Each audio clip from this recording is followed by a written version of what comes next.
all the way up.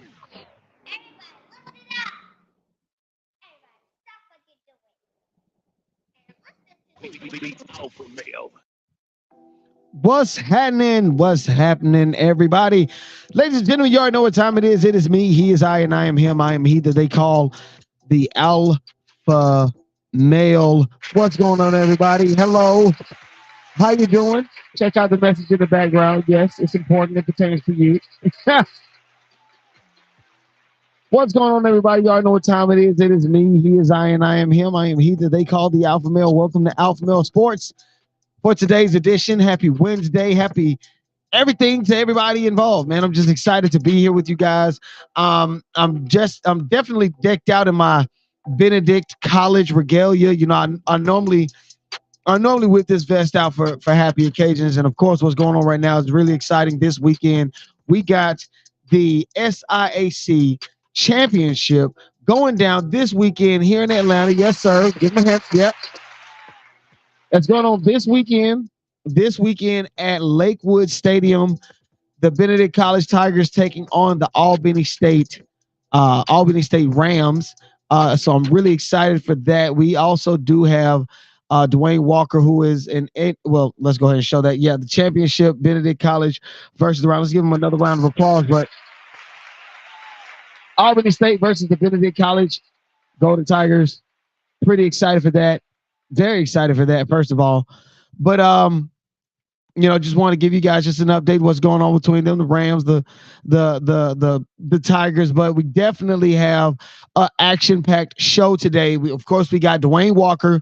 He stopped by to talk with us today about the SIAC championship, the Benedict College versus the Rams. You know, he was talking about everything SIAC. He has done a lot of the work with ESPN. He's also done color commentary for a lot of the SIAC games that have been going on ESPN. So major shouts out to him. He stopped by to talk to us today. So definitely we got that coming up.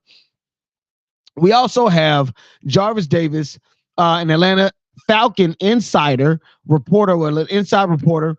We definitely going to be talking with him on what in the world is going on with the Atlanta Falcons. What can we do to be better or get better? We got a lot to talk about. So we got him coming up. Also, we also have Darren Owens. We got a lot of people. I just want to tell you, we got a lot of people. We got Darren Owens. He's also coming through just to drop some gems on my golf swing. I went this past weekend and I went golfing. I just went golfing and just took a lot of the preliminary notes that he had given me, and I just went golfing and just to see how it would go over. You dig what I'm saying? And I've recorded one of my shots, and I think I did okay. I ended up 1 over on a par 3. So I 4 strokes on a par 3. I think that's pretty cool. I think that's okay. I've been doing this golf thing for a little while now, but I think now I'm really considering going serious or getting more serious with that. So I'm definitely going to get into that, and at some point, well, not at some point, there has to be an end, but I want to get better. I want to get to the next level in golf. So of course I got Darren Owens. He's stopping by to talk with us as far as, what's been going on and things of that such. So I'm very excited for that. But before I go any further, I want to go ahead and jump right into it. Of course, I said we had Dwayne Walker on the show today, and he was just talking with us about what's been going on with the SIAC championship, with Benedict College, with the SIAC conference in total. So I'm definitely excited to get him in. We're going to talk with him, and then, I'll be back with you. So make sure y'all stay tuned. Check this out. All right. As you can see behind me, it says we are the real HBCU. HBCU. BC. Benedict College. Yeah. Okay. Anyway, let's get to the point. Ladies and gentlemen, this weekend going down at not Adamsville State, at Lakewood Stadium, 1 p.m. The Benedict College Tigers will be taking on Albany State for the SIAC championship. As you can see, I am sweating because I'm excited.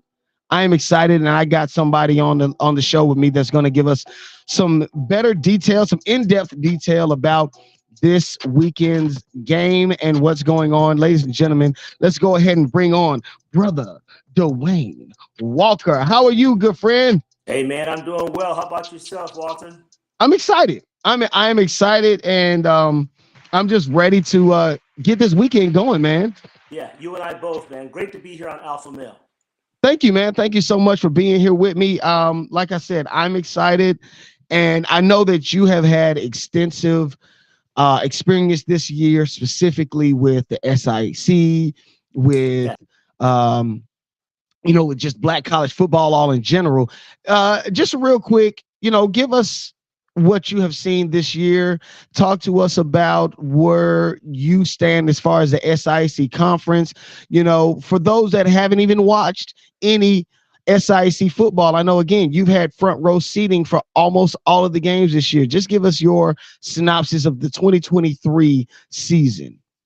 Well, for me, the 2023 SIAC season has been simply one thing coming into the 2023 season that Commissioner Anthony Holloman put into place, East and West divisions, and went with, hey, the top two are in the championship. As a result of that, it created an atmosphere, a really competitive atmosphere, one that I think fans alike are really fans of. Okay.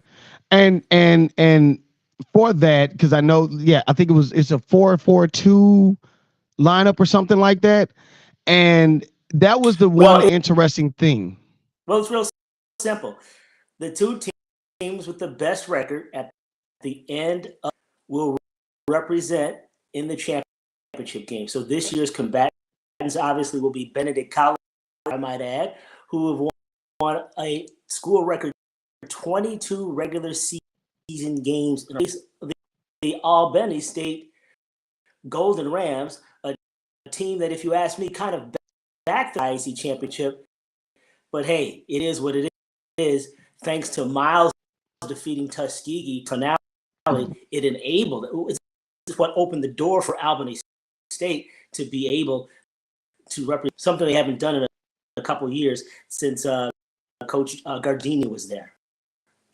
And that's something that I think is so cool. I did some research, been looking up just the history of the SIC championship, and I can't lie, the SIC championship, the championship trophy has been held by a lot of different historically black colleges: Morris Brown, FAMU, Southern, Jacksonville State. I mean, it's here on the website. I'm looking: Miles College, Fort Valley State, a Knoxville, Fort Valley. I think it's a Knoxville. I haven't seen that. Florida A&M, Bethune-Cookman College, Fisk University. Tuskegee, and this is dating all the way back to 1913. Who the first SIC championship was Fisk University. Yeah, I was gonna say, but if you bring it to present day, I'll say in the 2000s, if you get a look, one of the dominating forces like Tuskegee, who have captured 11 of the last 22 SIAC championship run. They had guys like Reginald Ruffin, who just came into Tuskegee, but from Miles. Miles won a series of championships here over the past bells. So, but in all, with Coach Willie Tasker, spent several years, at Tuskegee, winning multiple championships. And I remember in those heydays in the early 2000s was a guy named Aaron James, who was the present Tuskegee. A lot of rich history in the SIC as far as championships is concerned. But you mentioned Albany, been there during the 2004, 2005 seasons around there. Correct. Yep. Earlier against Jarvis Davis, one of my former co-workers, and he does a great job. Jarvis looks fantastic. So then you had their run. Who else has had a run in the most part in the Like you said, Miles even had a run. They won a few in 2011 and 2015, 2018 and 19. This could be a run for This could be the chance for Benedict to develop a run, but it's just how long can this last? Well, this run at the Benedict College lasts for a long time. Why? Because of their head coach. And I'll say as long as their head coach is there, because there's been some talk that he might be moving up the road to, or maybe not too far up the road, but they might have a South Carolina State. They might have an opening. They might have an opening opening up. But as far as your run, as far as Benedict College's run, they've got so much talent. Some talent. You can start at quarterback. Aeneas Dennis has done a fantastic this season, leading the offense. One of the most proficient quarterbacks in the league, 19 times, and he's been a big part of this run. There was a lot of concern coming into the season from outside. Eric Phoenix, who was the quarterback last year, in last year's jumped in the portal run and transferred. So there was a lot of question on who's going to be the next quarterback. It's going to be Zay Price. Was going to be Zay Foster. Was it going to be Aeneas Dennis? And when Aeneas Dennis was the guy. And let me just say this: for the Benedict program turned around. Of course, in 2021 they were 5-5 when Chandis Berry came on the press conference, which I watched when he was introduced as coach. He told you exactly what he was going to do in the Tigers, and that message simply was he wants to go 1-0 each week, and he wants to get better. He brought in guys like Lobert Ellis. Lobert, there you go. Lobert Ellis, and that young man has been nothing short of outstanding. And before I forget, he is the only Division II player coming up in early December that is a semi-award called the Campbell Trophy. And that's like the equivalent to a Heisman Trophy award. The only Division II representative that will be on hand in Las Vegas when they name the winner. He's amongst the leaders in sacks in all of Division II, coming in with 10. And talent and how long this run could go on, it could go on for a long time. Yes, it could.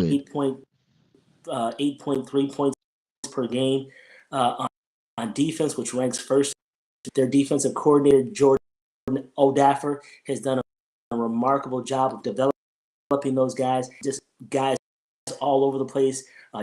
Jayton Broughton, the leader in the country for tackles for loss. I can go on and on. They've got defensive backs that get Ron Patrick. I call Coach Dennis calls him Agent Zero. Here's a guy that's all over the field. He leads the team in forced fumbles, defense. We got other guys as well. We've got Giovanni, his last name, Giovanni Melidor. Yeah, Giovanni Melidor, who leads the C in interceptions with 4. But they've got guys all over the field that can get the job at backfield, defensive backfield.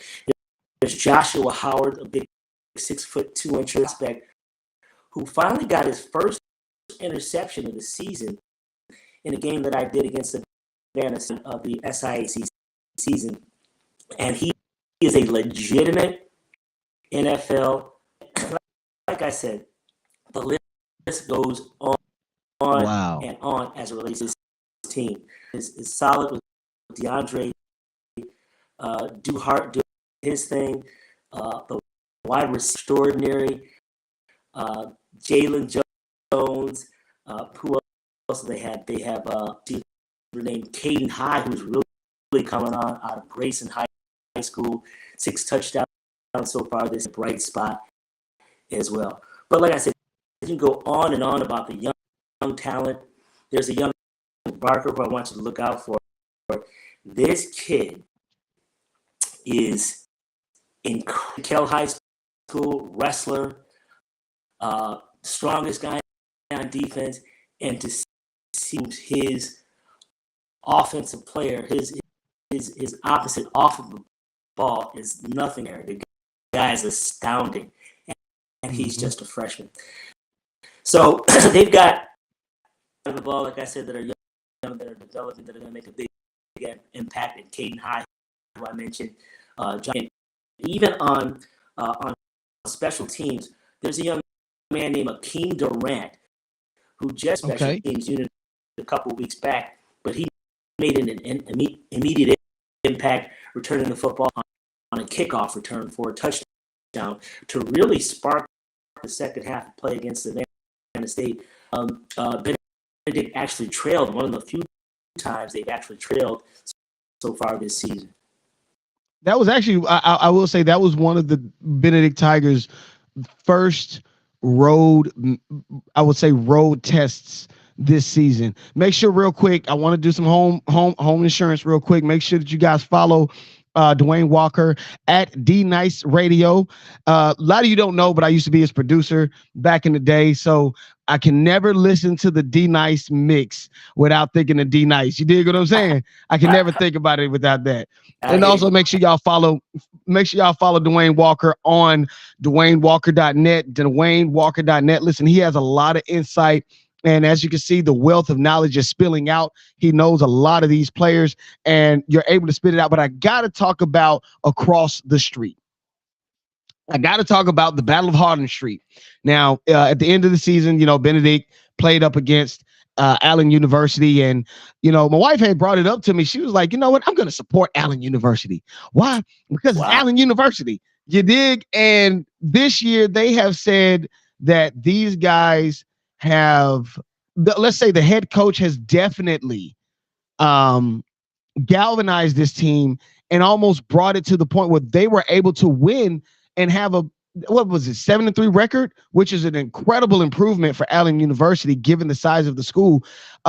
You've been able to see how that has worked with that team. Just give us your insight as far as the Allen University team, because I feel like they could possibly be next up. No question about that. I think what Allen University has been tremendous, but also it starts at the top with actually their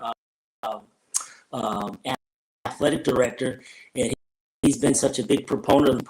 Importantly, provided Coach Keaton with the resources that he needs to be competitive in an otherwise a competitive SIAC environment. I know that they were picked deep in the SIAC predicted order. I always say in any league, no matter what level, whether it's high school, college, or the professional, begins the quarterback position, and you're going to go as far as your quarterback can go. And as far as I said at the beginning of the year, he'll end up being the top passer as it relates to yards because nothing. And he's done exactly that. He's thrown for 19 touchdowns, a little high on the interception. I don't like that on the season. However, David Wright has proven that he is a game, and credit to Coach Keaton for what he has done with that program. So I'm actually very now. Although the season finale didn't end the way Allen wanted to, a 37-9 loss to Benedict College, and you give me the old thumbs up, huh? You just got to smile because listen, as a former athlete at Benedict, and I had the opportunity to talk to Coach Kenneth Berry, and I had to tell him as a former player, you dig what I'm saying? It feels so good because teams would come to our stadium and be like, man, y'all got a nice stadium. What y'all doing with this? So now that we're winning, it's awesome. It's just awesome, man. But I'm going to tell you what's also awesome. It's awesome seeing this getting in the local community. I'm not talking about just the Black community, but in the community, part of a winner. And if you look, for example, at their sponsorship lineup, and when I say sponsorship lineup, stations and companies that are putting dollars or real dollars into the program as it relates to Spine Point Roofing, the South Carolina Educational Lottery System, Lexington Hospital. Who else? The airport, the Columbia Airport sponsors of the program. So that's big. That's very big. That's very big. It comes into the day, and the more money you have, the more you can get done. And I'm just ecstatic for the. So when I said the blueprint that Chennis Berry has laid down, because come on in a row, he's obviously a proven winner, and that's going to attract attention gathered that he's going to get a tremendous amount of offers come the end of this 2023 campaign. Out of that, of course, we play the games out, and we have to see what happens. Right. Beat Albany State. They'll be in prime position to get a first round, and that's something that they didn't get an opportunity to have last year, as they lost against a Wingate team. I thought they lost to Wingate in the second round, because I thought they got the first round bye, but they ended up losing to Wingate, who was road tested. Yeah, they were road tested before they came into Columbia. Being able to go deeper into the playoffs.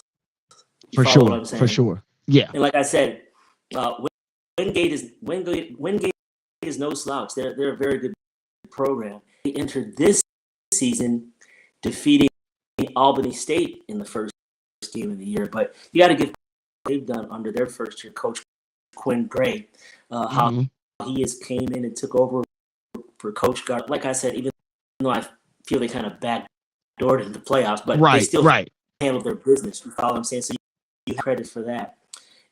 And so I'm anticipating a huge ball game. And I'm so happy that it's in Atlanta, and I'm just really hoping that the community, the football, comes out and support, because it's really good football. Just take a look at the SIAC standings. They're like the leaders in D2 as it relates to attendance in their college football games. So that's something. I'm excited. I'm more than excited. Like you said, it's in my backyard. I'm excited for the game this weekend. And again, last year, the SIC championship was in Columbia. It was versus Tuskegee. So it was more of a home type deal. But now this is a neutral site, no type of home field advantage, though, Atlanta is like right in the middle for both teams. So my question to you, we're going to wrap this up. My question to you, sir, what is the score?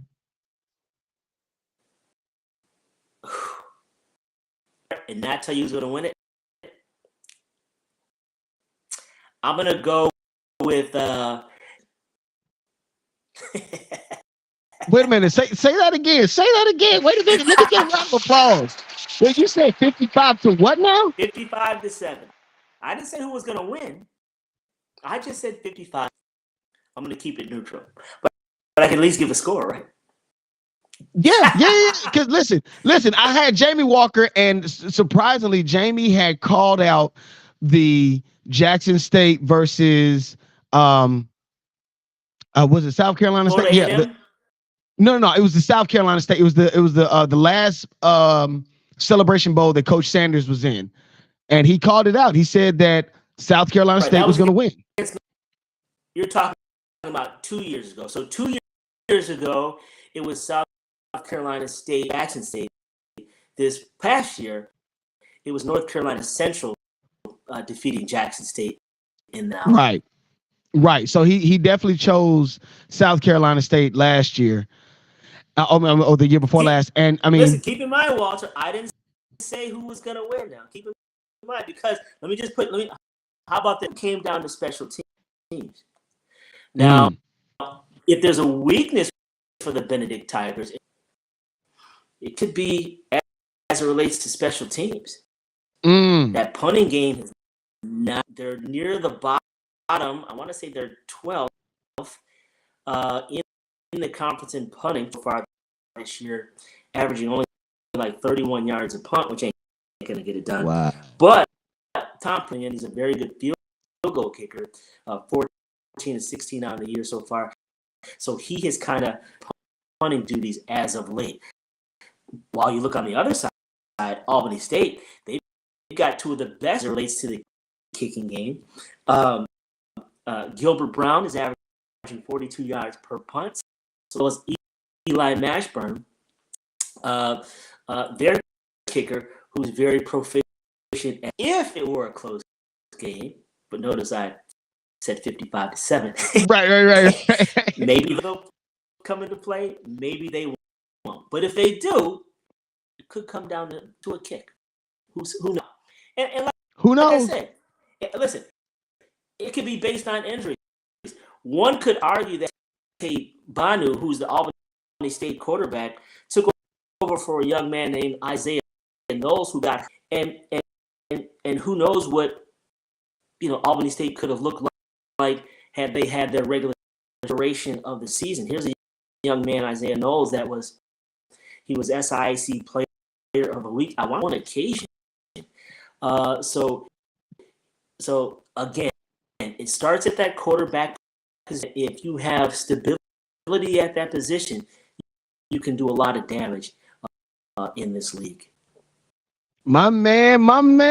Make sure you guys check him out again. Like I said, at D Nice Radio, at D Nice Radio on X, or formerly known as Twitter. Make sure that y'all check him out. DwayneWalker.net. Dwayne, DUANE, Walker.net. That's right. DwayneWalker.net. And that's actually my real estate site.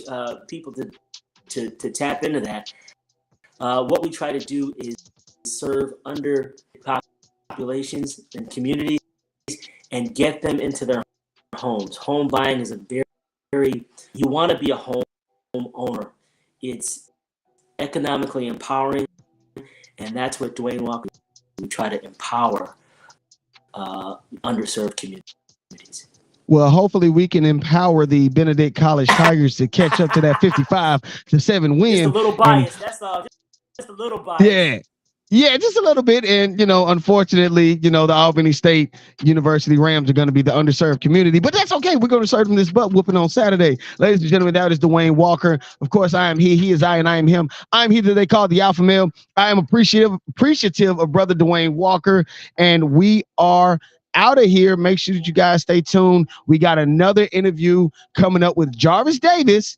And then after that, we got another interview. So I'm excited. It's an action-packed day today, y'all. Make sure that you guys stay tuned. It's the Alpha Male, people. Peace. As you can see, you got the whole rundown. Dwayne Walker gave you everything. Let me get you guys closer to me so you can see what. There you go.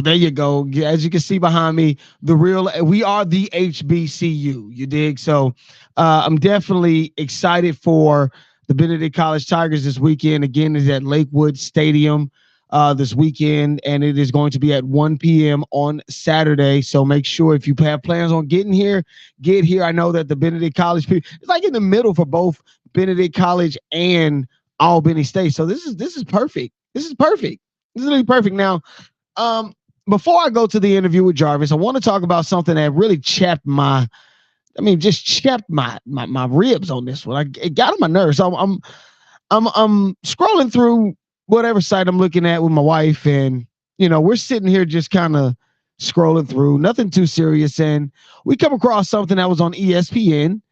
Sports Center, ESPN Sports Center, this and the third together. Yeah.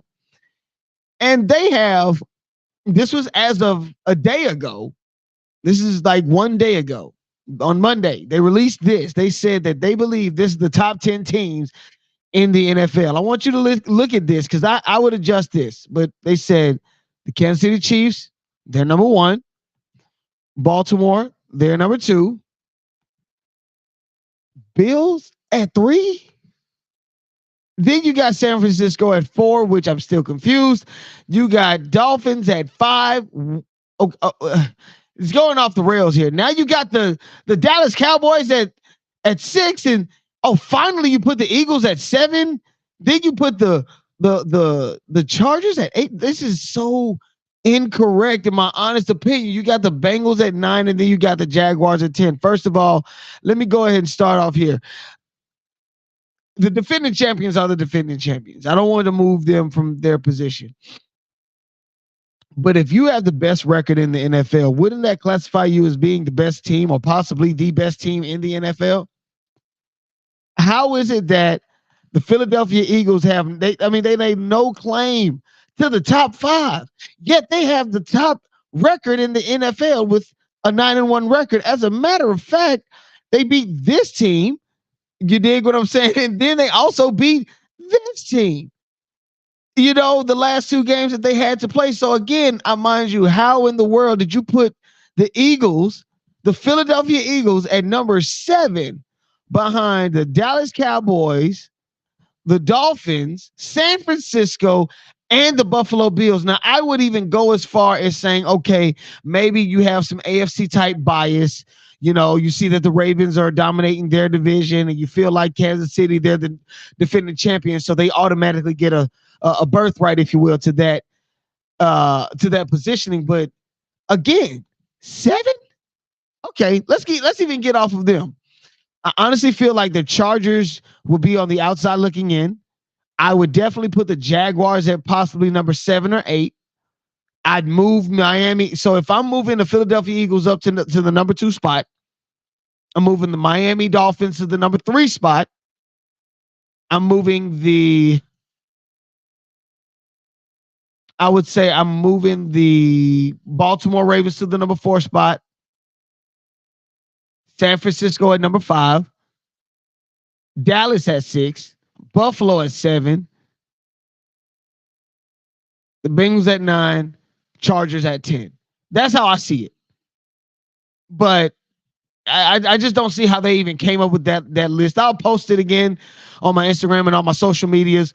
Make sure that you follow me on AlphaMale Sports, all one word, on Instagram and on Twitter. But also check me out on my personal radio, the number 6 _ Raheem radio, the number 6 _ Raheem. You can also catch me there on Instagram. But yeah, that's what that's just something that I came across that just didn't sit well with me, and nor did I understand it at any point during the day. But now that I guess I kind of got your attention, or now that I've been talking to you for this amount of time, let me go ahead and bring on Jarvis Davis. Of course, we talked about his time with the Atlanta Falcons, his interaction with the Atlanta Falcons. What's been going on with them? How have things been? I don't know how to put it. How do you put it, guys? In all honesty, it's just that the Falcons, they definitely need to get things going, and they do need to do it fast. I've even gone up to the point of saying, you know what? I think it's time to get rid of somebody. And yeah, I think it's time to get rid of somebody. That's just how I look at it. And you can take it how you can take it how you want, but I feel like it's time to get rid of somebody. And I'm not necessarily directing my attention at Desmond Ridder right now. But anyway, let me go ahead and bring Jarvis Davis on. It's the Alpha Male, people. All right. Yes, sir. We got my fans in the building. Jarvis Davis, he's in the building. No, I had the interview to come in, but before I go there, of course, I'm sticking with the theme. I'm sticking with the theme today. Benedict College all day. As a matter of fact, if you can see on my board right behind me, we are the real HBCU. You dig what I'm saying? HBCU. Historically Black College University, but the BC stands for Benedict College. Shouts out to Kenneth Berry and those guys, man. Undefeated on the season right now this weekend. You just heard me talk to Dwayne Walker about the SIC championship. So I got to bring in my Golden Ram buddy, Jarvis Davis, in the building. What's going on, Jarvis? Man, how you doing, man? Thank you for having me. I really appreciate you bringing me on. Appreciate you. Get ready to embark upon this battle on Saturday. It's gonna be a battle. Yeah. I'm excited about that. I mean, Benedict College. Just to be honest, this is the first couple of years, that we've been successful. And I've done some research. I've gone online. First of all, you making that face is offensive. But I've done some research, and Okay. Yeah. surprisingly, since 1991, Albany State has won a whopping total of 10, count them, 10 SIC championships. So that's a major Yes. thing. I mean, Give it up. they've had what, a run in 93. From 93 to 97 they won 4 championships. Uh-huh. Then from 2003 to 2006, which I assume you were there. Yeah, I have two um of those. Yeah, I got yes, two of yes, those. yeah. Oh three He and oh got two four. rings, yes. I have two of them. So of course they won that time. They won again in 2013. The last time they won was before we did, which was in 2021. So as you can see, Albany State is looking to possibly re-emerge as a national, well, not a national championship, but they're trying to emerge as a conference champion. Jarvis, how do you feel going into this weekend? Wow, this is gonna be a tough test, man. If I'm putting my football hat on, of course, the Mm-hmm. fan in me want to say, "Yeah, we're gonna kick the crap out of Benedict." But Yeah. to be quite honest, and given what I've been able to see over the past couple of years, what Coach Mm-hmm. Berry has been doing down there, Mm-hmm. well, up there in South Carolina, excuse me, Yeah, over in uh, Columbia.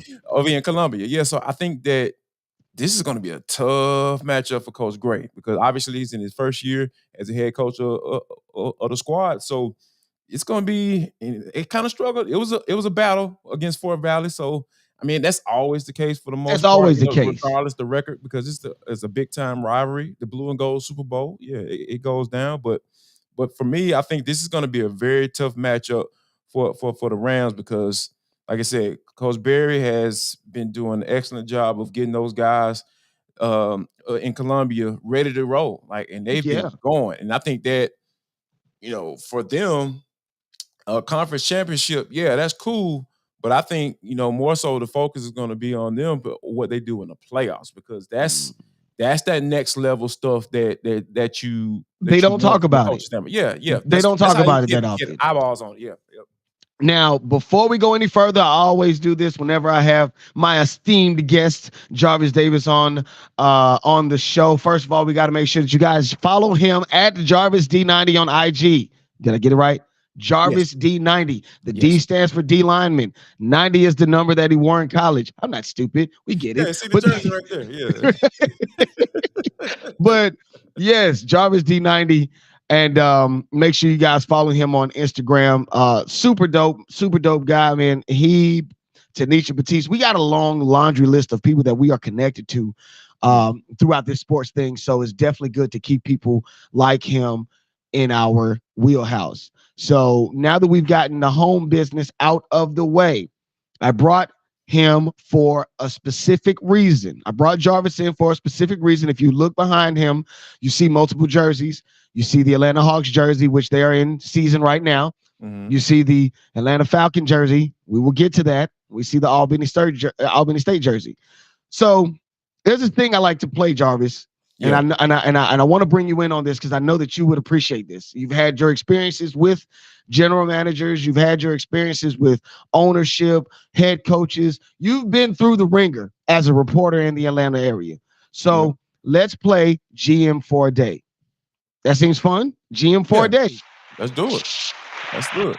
All right. So my question is, and I don't know if you're reading the ticker down below, but the Falcons have sat down Desmond Ridder, and now they're going. They went with Taylor Heineke last week versus the Vikings. Mhm. Unfortunately, we did not get the um the outcome that we were looking for, but it is a telltale sign when you get rid of your starting quarterback or you bench him for a reserve or a second stringer. That tells you that you have lost trust in your quarterback. My question to you is, what would you do as GM for a day with Desmond Ridder being benched on the line? How would you approach this situation? How do we fix our offensive woes here in Atlanta? Wow. As a general manager, Mhm. We're I playing don't general know. manager for a day. No, what would you do? And this is the off season, right? If this is the off season or if this is right Your now? call. Your call. It's Oh, mid-season or off-season. What would you do? Period. I don't even care. We can Okay. play the season out. What would you do? All right. So we're gonna do at the end of the season. Like the season is played out. Okay. And coming into the season, I thought that they would teeter around 500, or it can't be 500 with 17 games, but like over maybe one game over 500. I came into the season, I thought they were going to win 9 or 10 games, maybe. Yeah. So And it they looked still like they can. probably They still can. yeah, they looking like they probably gonna end up somewhere around the neighborhood, maybe 8 and 9. We'll see. But so what I would do is I would assess the situation. I Mhm. would assess Arthur Smith as the head coach of this team, and not Okay. saying, and now when I say that, I'm not saying I would think about look at trying to fire him. I wouldn't do that. I would assess the entire situation. I would have conversations with Arthur Smith and saying, "Hey, man, like we got to win." Now, We don't have time for development or that type of situation, because that's what you put yourself in. Because going back to last, I'm gonna take you back to last year. Go back to last year, and Marcus Mariota playing all those games. Well, was there a real reason for him to be playing all those games last year? To be honest with you, not really. Like the second year, you still were covered by, hey, not enough money, hey, salary cap, hell, all that stuff. those were the You were excuses that covered we by had, that. That or yeah, the I the guess the justification, excuses, the or the justification. justification. There you Yeah, go. the Good justification, word. they were built in, so you had free reign to see what you had in Desmond Ridder. Now, Make granted, I know they got mistakes. 4 games. You can make Right. those mistakes. You can see if those are things that are you willing to deal with going forward. Are they correctable? Those are the type of conversations that you need to be having last year. But here we are. We're having those conversations now because Desmond Ridder actually is leading the league in turnovers. Like that just can't be the case. And when So you're you trying you to brought win up the division. something. You brought up something that made sense. And I know, again, we're playing GM for a day. If you read the ticker, ladies and gentlemen, you can see down under. You set Desmond Ridder, and again, I feel like that is a telltale sign. Obviously, there has been a distrust or somewhat of a loss of trust in your starting quarterback. So 26 to 27, 31 to 27, 27 to 23, 23 to 20, 21 to 25, 28 to 14, 35 to 17, overtime 37 to 34. Jarvis, that was last year. I want to point that out. That was last year. Okay. Mhm. And we ended up after 9 weeks, 4-5, right? Yep. You fast forward to 2023, which is this year. Okay. And you win your first 2 games. You beat Carolina, you beat Green Bay, then you lose 2 games. You beat Houston, then lose Washington, beat Tampa Bay, lose Tennessee and Minnesota. We are now 4-5 after 9 weeks with a bye week coming up. Well, no, we don't have a bye week. We have a bye week after Arizona. Yeah. But the point that I'm making is we've done all of these improvements. You've brought in new defensive players. You've brought in a potential Hall of Famer in Calais Campbell, who can give somewhat of a boost, as well as veteran leadership on this defense. As we can see, the defense has been doing a great job throughout the season, limiting Detroit to only 20 points because they can score at will, limiting Tampa Bay to 16 points. But our offense follows suit, and it does almost the same thing. The point that I'm getting at is we are at 9-9. We're at 4-5. Mhm. I believe it is time to not only reevaluate the quarterback situation, because I do believe at the beginning of the season, that was the first thing everybody wanted to grab at. We need to get rid of the quarterback. But I would go even further, and I would go ahead and say for you, Jarvis, it might be time to get rid of Arthur Smith as I sip from my Falcon cup. Wow. Seriously, so you've had the excuse, like you said, you've had the excuse last year, salary cap hell. We're trying to make some things. We're trying to make it work. We're piecemealing it together, and the record showed. We accepted that. We understood. 9-5 or 9-8, or at the half 4-4, 4-5, middle of the road, not really making any waves. We get it. Mm-hmm. But then you make all of the improvements, or so-called improvements, and we're back at the same space as last year, headed to the same outcome as last year. I'm sorry. No offense to the coach. But at some point, like you said, we got to win, and win now. We have the team to do it. Look at it from this standpoint though. Like the product is different though. Like on the defense side of football, where you spent your money, the defense is better. I mean, regardless of how people feel about what the defense wasn't able to do against the Minnesota Vikings, if they get Josh Dobbs on the ground on that fourth down play, if Bud Dupree pulls him down to the ground, we're not even talking about this. I don't think we're having this conversation. So look at it from a standpoint of defense is better. Like you spent money, you brought in the right guys, and his defense is much better than what it was last year. The problem comes in when the offense has gotten worse. And that's the confusing part, because you have Drake London, you have Kyle Pitts, who we drafted at number 8. We got Bijan Robinson that we drafted at number 8. First round draft. All of these guys are the first 2 to 3 round draft picks. You dig what I'm saying? You got what's the other guy who doesn't wear shoes? Mac Hollins. Yeah, Mac Hollins. I mean, the guy looks like he's a work of art. You dig what I'm saying? He's chiseled by the gods themselves. Right. You look at Bijan Robinson, who can do what he was brought in to do. You bring in all of these. You got Jonnu Smith. You have made improvements, and yet you get worse. You mismanage the quarterback position. You tell us, well, we know what we got. We're ready to roll them out. We're not going to play them during the preseason, though.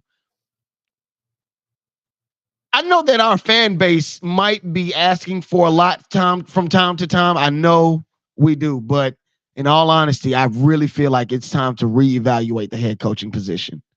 Yeah, I mean, everybody got to be evaluated, right? Like, and so my thing is, I really feel like TF or Terry Fontenot is covered in this particular thing, because like he has talent. Like you just listed off all the guys on offense: David Onyemata, Grady Jarrett. He just can't manage. He can't manage you. He can't manage you. So when you have all of this talent on this roster, and you're still pretty much at the same spot you were from a record standpoint, you have to question the head coach, like, because that's where it starts, right? Right. So my thing is, if I'm playing GM, we're gonna have to have some long, hard conversations, because, like, you can't. Now, this is what you run into. Well, let me say this. Go ahead. Let me say this. So you can't play the whole round robin of quarterbacks and expect to win a division, and then maybe you can win an NFC South, probably doing that. But if you want to be taken seriously and be a contender, you're gonna have to get your guy in there. And the guy's going to have to prove that he's the guy within a first couple of games, because, people talking about, well, Desmond Ridder hasn't been played that much, but there has to be something tangible that you can see. Like, okay, I know this dude may turn the ball over, but man, he really makes the throws. He really knows how to do this. He has command. He has developed. He's just doing that. We haven't really said that. Like, the first thing that comes out of Arthur Smith's mouth when he talking about Desmond Ridder, talking about leadership. Okay. Anybody could be a leader, but you're a good one if you win. Well, hold on, real quick. Things to win. So hold on, real quick, because I gotta highlight this. If you guys have ever watched Jarvis Davis's Instagram, he definitely gives these in-depth. I don't know how to word it, but he gives us these great snapshots. He goes through the film with us as a defensive lineman, as a collegiate defensive lineman. We know what it's like to go into the film room and show people where we were wrong, where we were correct. So I got to show everybody this really quickly, because Jarvis breaks down the defense for the Atlanta Falcons and how things were. I think this is the offense. Was the offense or defense that you posted earlier? The one this week? Offense. That was on the offense side. Okay, this is the offense. So of course we're talking about the offense. Just take a look, guys. Now, coming into this game, everybody knew that Brian Flores was going to send a lot of pressure, or he's going to send some exotic blitzes, start to show some different looks to be able to put pressure on the quarterback. On this particular play, you got the corner down here, Byron Murphy, right here. He's going to come off the edge. You see Van Jefferson get ready to go in motion right here. So let's check this play out. All right. Snap the ball. Boom. All right, guys. So here, how many people do the Falcons have blocking here? 1, 2, 3, 4, 5. You got all the offensive linemen, right? Then you got Fisk right here, and you got Cordell Patterson. And remember I told you about Byron Murphy coming off the edge. This should be a clean pocket, right? You got 2-on-1 right here. You got your guys kind of holding up pretty solid right here. Okay, let's see what happens on this particular play. Oh, somehow Cordell Patterson said, you know what? He got that. Fig said, you know what? Maybe I can need to turn my head the other way and look for somebody else to block. The thing about it is there is no one to block. Look how this play turns out. Murphy right there gets pressure on Taylor Heineke. Taylor Heineke, the quarterback, who people was like, okay, y'all weren't too impressed by that, but look what he does on this particular play. All right, he puts the ball down, make sure it's close to his body, steps up in the pocket. Talk that sass, Jarvis. Talk that sass, brother. You dig what I'm saying? Talk that sass, because you pointed it out. And I don't want to just disregard what we saw there. It's simple and plain. I think that has to be a coaching thing, where you have the miscues, the misfirings, and things. I know that when I was in school, it was like, hey, when I played, the smallest mistake as an offensive lineman, if you didn't get the snap count correct, we're starting it all over. Right. You dig what I'm saying? Yeah. That looked like a coaching mishap right there. Tell me what you saw. Obviously, you just did, but tell me just in more detail. What did you see? Yeah, like it's just kind of.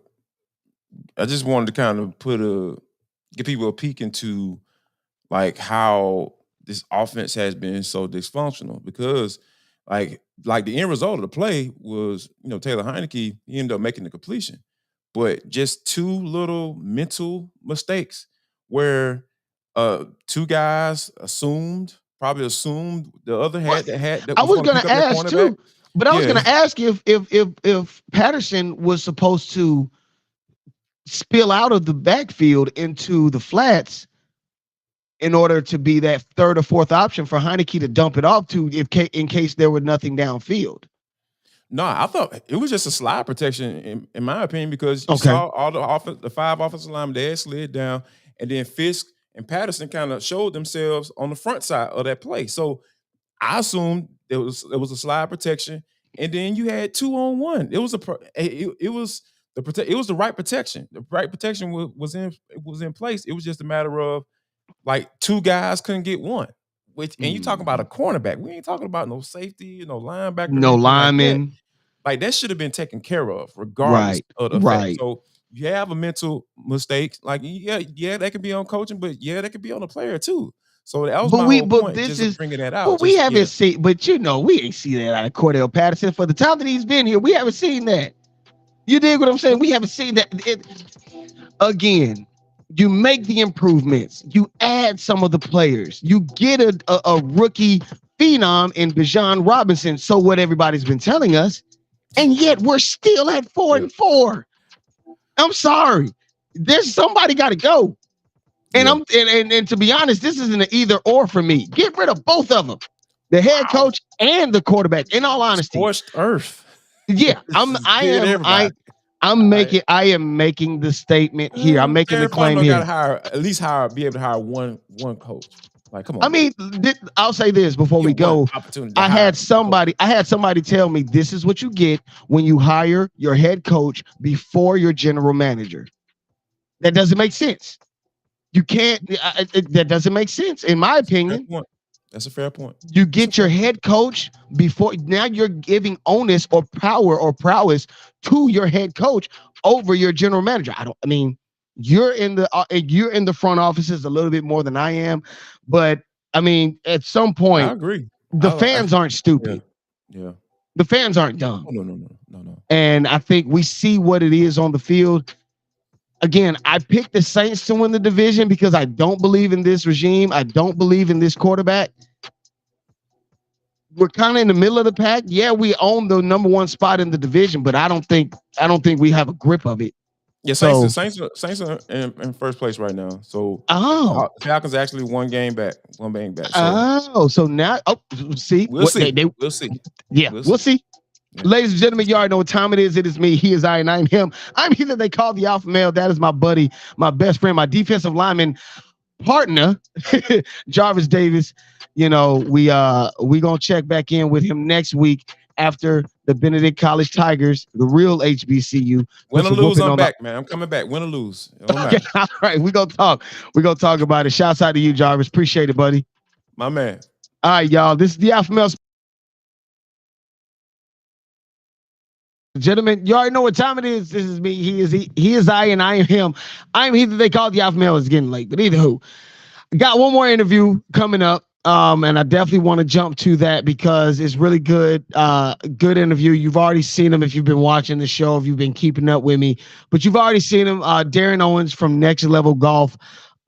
Really, really, I mean, we've been talking the last couple of days or whatnot. If you're on my social media or if you've been watching on my social media, you can see that he's already done some critiques of some of the videos I sent him.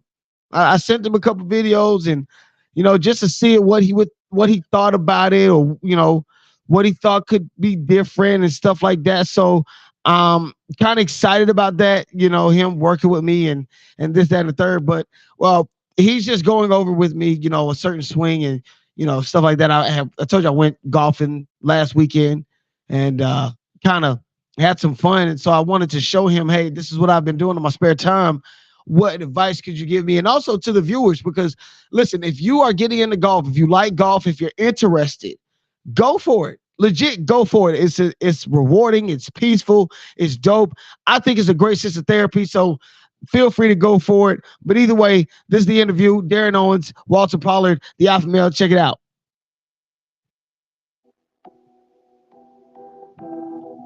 Good morning, brothers and sisters. Hello, hello. Let's go with it. Let's get with it. Listen, guys, we have our interview today. Ladies and gentlemen, you already know what time it is. It is me. Here's I, and I'm him. I'm he that they call the Alpha Male. Listen, same thing goes all day long. Same mantra, same tagline, whatever you want to call it, same topic of the day. We are the real HBCU. You dig what I'm saying? And as you can see, I am decked out in my Benedictus Collegium regalia. Let me put that in English terms. I'm wearing my Benedict College stuff. Okay, I got my stuff on, and I'm pretty excited again. Earlier today, we just had an interview with Dwayne Walker highlighting the SIAC championship between the Albany State Rams and the defending champion Benedict Tigers. And of course, I was able to talk with Jarvis Davis, who is also who is also an alumni of Albany State University, and I being an alumni of Benedict College. Both of us played in the SIAC, so it was good to get a conversation with him, as well as we were talking about the Atlanta Falcons and what can we do to fix our offensive woes. But I want to bring this guy back on because first off, we did a really good job talking about the game of golf. We did a really good job of talking about just how golf impacts life and how we just how we use golf. You dig what I'm saying? And if you have been watching my stories, if you've been on my social media, I just posted something where a gentleman was adamant. He was adamant. This is inside of a clubhouse, but he was adamant about telling a couple of young black golf players that I don't think you could play. I mean, we got some real golfers out here that's going to play. I'll tell you what, here's what we're going to do. I'm going to give you some balls. I'm going to give you some clubs, and we'll see if you can hit the ball. And I ain't going to lie, that is the reason why I am devoting myself to the game of golf. I'm going to submerge myself under this gentleman's tutelage. Okay. I'm going to learn from this man from time and time. And so this past weekend, I was able to go out into the golf course, and I was able to practice. I went out by myself, practiced. What I'm about to show you is actually one of my best holes. It was a par 3. It was around the middle of the course. I only played 9, but I did pretty good. But I wanted to bring brother Darren Owens, who is a golf instructor. He is also a pro golf instructor. I wanted to bring him on so that he can critique what I did, because I will say this is the one video that I did record. Surprisingly, I think I did okay. I shot 1 over on a par 3. So to answer that in layman's terms, or to tell those that don't understand it necessarily, you only get about 3 shots on this hole. So I got on the green in 3, and then I putted 1 for par 4. You dig? So it was 1 over. Not too bad, I don't think. But I want to try to get that down. I want to get 1 stroke down. But here's what happened. And we're going to go over to brother Darren Owens, and he's going to talk about what that was.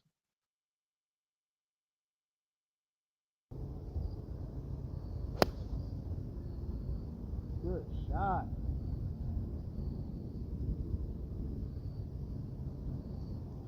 I'll take that.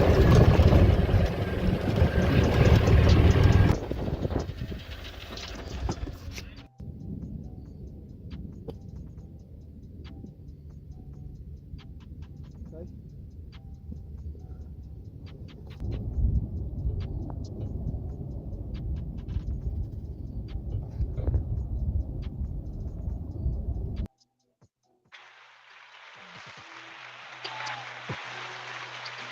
All right, so as you can see, that was my attempt at a par. I think I did good. The shot was nice. The first shot was really good. The first shot was really nice. I'll say that. Got me right in front of the green. Actually, I went a little bit over the green, got back on, then putted for 1. But besides all of that, let's go ahead and get Darren Owens on the line. Let's go ahead and get him here. I think he's getting set up now. But we got to talk about this because I think I did an okay job. I definitely want Darren Owens to come on and just talk about that in general and just see what I could do differently going forward. Brother Darren Owens, are you there? Yeah. Give me 1 second here. Not a problem. We're going to go ahead and just give him a second really quickly. But yeah, so if you haven't watched lately or you haven't seen already, just go on my YouTube. We have the interview with myself and Darren Owens on, and we're talking about just the game of golf. And one of the things that he did tell me was that you at least want to make sure that your game is moving forward.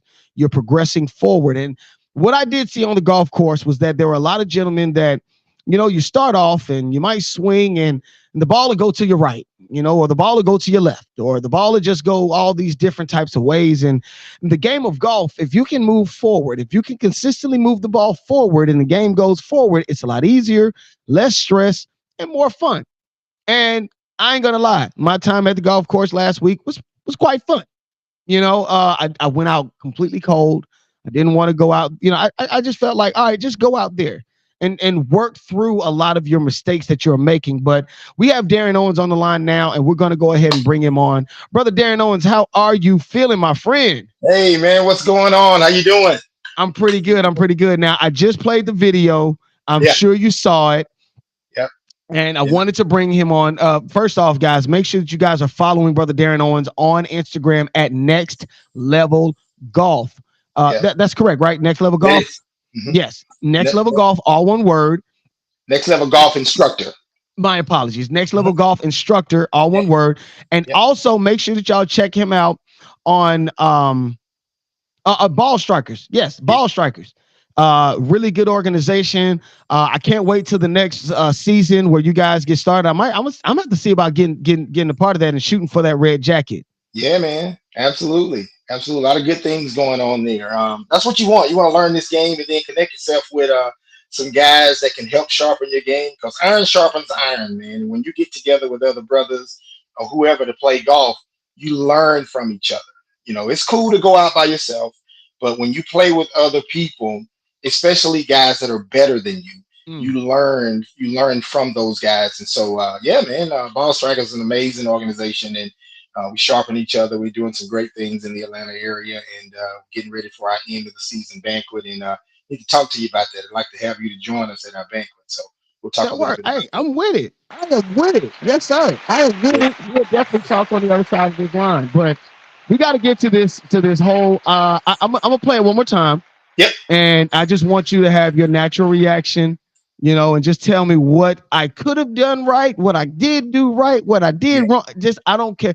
I am submitting to your tutelage, my friend, because I believe that you are the guy to teach me. So let's go ahead and go back to the clip really quickly. Okay.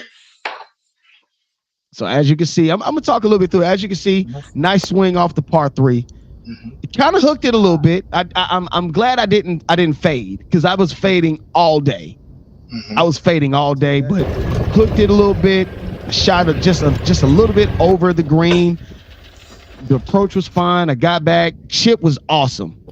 Right up and down, got onto the green, and then the final putt, I guess is what you could say. I got it right next to the hole, and I was able to go on from there. So with that being said, what could I have done better?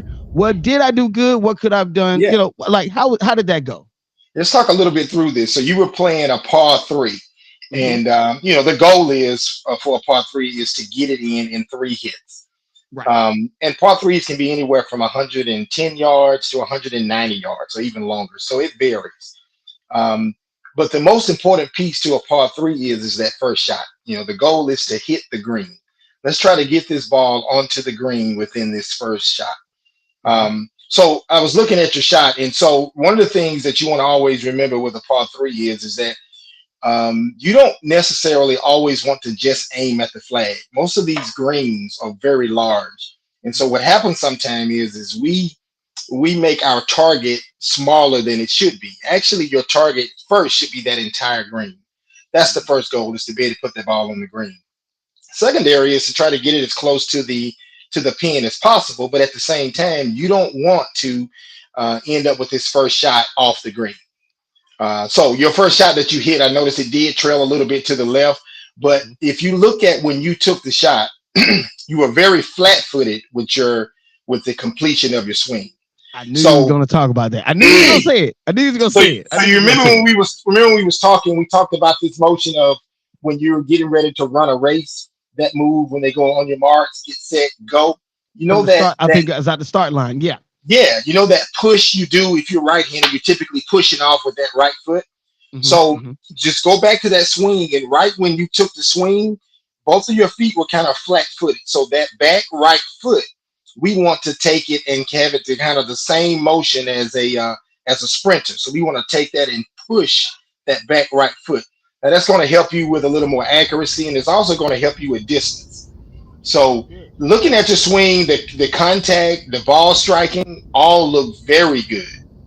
That all look very good. We just got to work on your finish, your follow through, and your pose.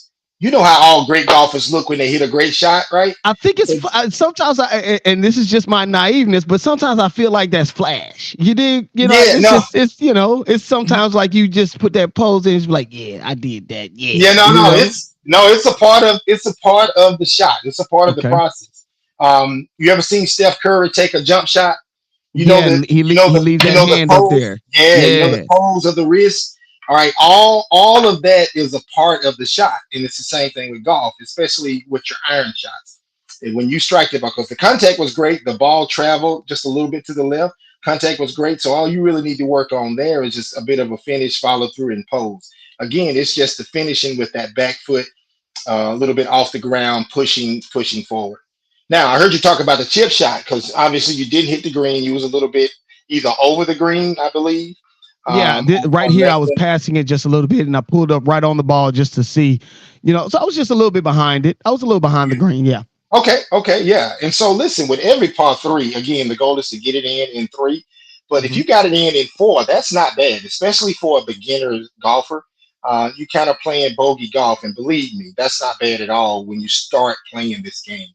You start playing it is so scoring a 4 on a par 3 is not that bad at all. But the main thing is you was able to get the ball back on the green in 2 putt. Get that ball in the hole within 2 hits. Within 2, which is good. Not bad at all. I'll say full transparency. I went out completely cold. So on this, because I only shot 9, I only had I worked out just the math as far as time is concerned. When you go out on the golf course, you got generally 4 hours to play 18 holes, but then I cut that in half. I said, I'll just do 9 and 2. It's that simple. Absolutely. And the first 2 holes, I will say, I lost a total of 4 balls. You dig what I'm saying? Because it's just consistently every time just hitting that because they were both drives. I think it was both par 4s. And just when I'm driving, it just goes to the right. And then eventually what I did, I shortened up my swing, and it just started to it didn't curve, but it didn't hook on me, but it started to go a little straight towards the back end. It started to go a little straight. Well, this is why it's important to take lessons. I tell people all the time is this is a fun game, but I can tell you this: it's extremely frustrating if you don't get some structure and some discipline and learn some techniques of this game. And so what happens is people go out and they start trying to learn this game on their own, and before you know it, they're like, "I'm done with this. This is too much." Right, right. So my first goal in teaching anyone is to teach them how to have fun with this game. And the first key to having fun with this game is having the ability to keep this ball moving forward. Okay, keep advancing the ball. It doesn't always have to go as far as you want it to, but if you can get to the point where you constantly advancing the ball as opposed to losing the ball, as opposed to the ball Golf going money. left or right, That's where the expenses come in golf. It's not the initiation fees or the fees to join the club or to join whatever golf team or whatever. It's not that. It's you spend $70 worth of balls and you lose about $65 of that. Okay, Yeah. So that's where the expenses come in at. Yeah. So taking those lessons will help you learn this from the ground up, and it's never too late. I mean, I have students who've been playing the game for 15, 20 years, and within one lesson, the first thing they say is that I can't believe no one showed me that, and that's why I start teaching, because there were so many things I wish someone had shown me, and so that's what I do. I show you the principles, the techniques of how to keep this ball moving forward, and the more you do it, consistency comes with repetition. So the more you get a chance to get out there and play those 9 holes, the more you get a chance to get on the driving range and we work on some technique. I promise you, every single time you play, you'll see small increments of how your game will get better. There's always progress in the process. All right. So if you trust this process of learning this game, I promise you, there's always progress. You may not feel like it. You may feel like you went out there today and stunk up the course, but there's always progress in the process. So if you trust this process, I promise you, 4 months from now, you'll be much better than you were now. But you're on the right track. You got the right attitude. I'm telling you, anybody who wants to learn this game, oh, brother, you're gonna learn it. Listen, I mean, and I didn't post it for a reason. Well, I didn't play it on this platform for a reason, because I don't want to promote any type of hate or promote any type of ignorance towards anyone. But it just felt like when I saw this video, it just seemed like this is a white clubhouse owner, you dig, or a clubhouse attendee, however you want to look at it.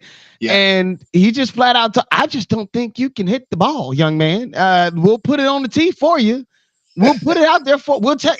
And the guy was calm. He played it off. He said, "Okay, sure. I mean, you're going to be proven wrong, but sure." Right. And so I just have this notion where, you know what, I'm going to learn this game, and I'm going to learn it from black guys, and I'm going to learn how to do this so that we're not necessarily minority going into some of these spaces.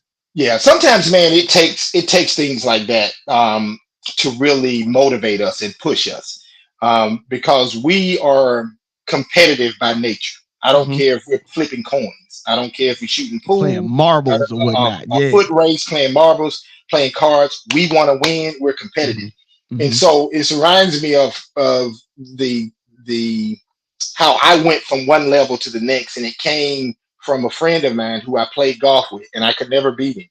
I was always chasing him. I could never beat him. And one day he said to me, he says, "You'll never beat me." Whoo, man, it lit a fire in me. Yeah, it lit a fire in me. And I said, "Wait a minute, you mean like never, like ever?"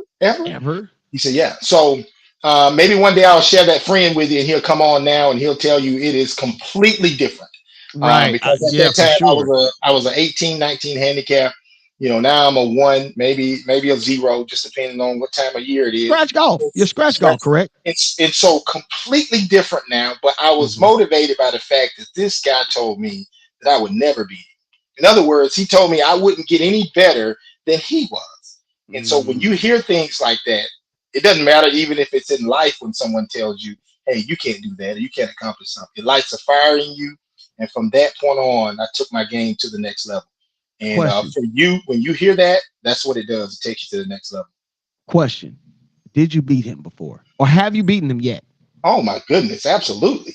That's all that is. That's all that we need to know. Yeah, Oh yeah, my man Darren he bested him. He got the win. oh, absolutely. So of course. Yeah, it ain't even close now. It's not even close. And I'm sure But he it was probably the motivation. It was the motivation right. behind when someone told you, and for you, you're gonna play golf with guys who are clearly better than you, Mhm. and you should always, because you'll never know how good you are until you can compare yourself with people who are better than you. And so as you get better, you'll start to see yourself close that gap Mhm. between them and you. And I just say, stay at it, man. Stay at it. I love your passion. I love your drive. Don't be afraid to ask questions. There are no Oh dumb yeah. questions. Yeah, yeah. This is good.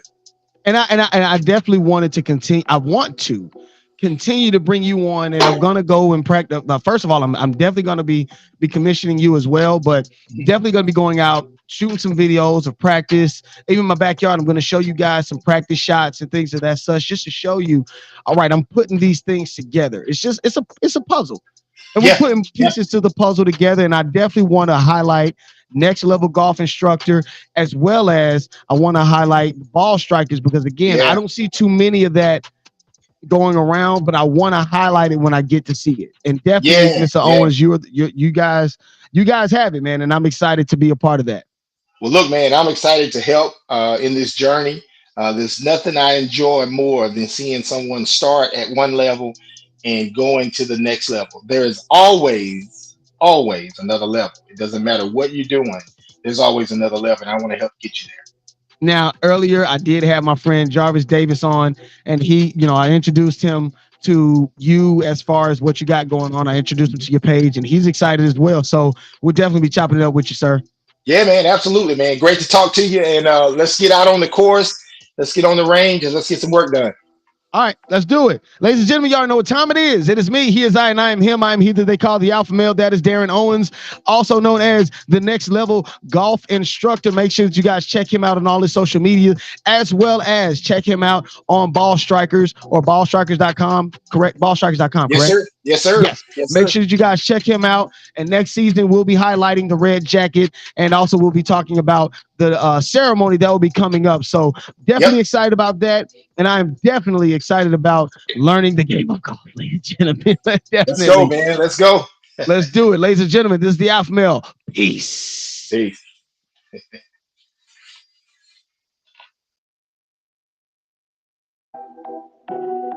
And there you have it. And there you have it, ladies and gentlemen. You already know what time it is. It is me. He is I, and I'm him. I'm here that they call the Alpha Male. Signing out. I have no other breath. I have no more energy.